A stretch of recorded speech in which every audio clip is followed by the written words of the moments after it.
I've recently become obsessed with the Icelandic Yule cat, and now it is everybody's problem. It's 1862, and the first mention of this Yule cat that we get, that we know of, is from this dude named Jón Gunnar Arnason, who compiled a collection of Icelandic folklore, and unfortunately didn't give any real clear credit to where the story came from. It does not seem to be an original piece of his own. And there's some theories about where it came from.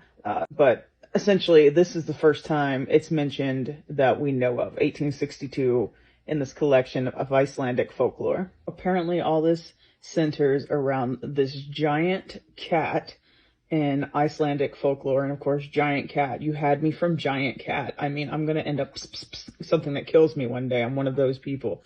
But apparently it's this giant cat known as the Yule cat, referred to as Jólakötturinn or Jólaköttur, and it's essentially a Christmas cat, except for not exactly coming down the chimney with presents kind of lore, not that kind of lore. So it seems there is two basic ways this went down.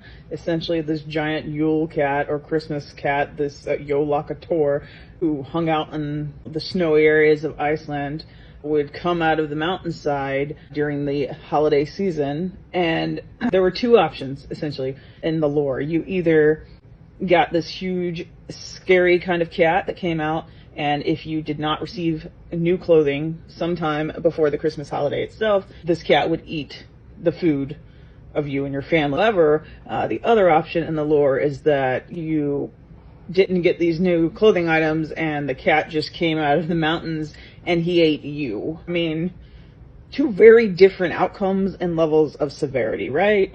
Now, don't get the Yule cat wrong, right? All right, our friend from the mountains who was kind of large and vicious and might possibly have been planning to eat you, he wasn't one of those stray cats or homeless cats or community cats or whatever phrase you might prefer. It's apparently kind of accepted that this Yule cat was associated with other parts of Icelandic folklore and in fact was owned, or maybe in true cat form, the Yule cat itself was not the owner, but the human was the one that was owned. But either way, it seems that this particular Yule cat may have been owned by the ogress Agrila and may have been taken care of by her and her sons. And in an ironic twist, right, her sons were referred to as the Yule lads, and I guess Yule cat, Yule lads. You take a guess at which was more important to this ogress Grilla, her sons or the cat? I think we all know.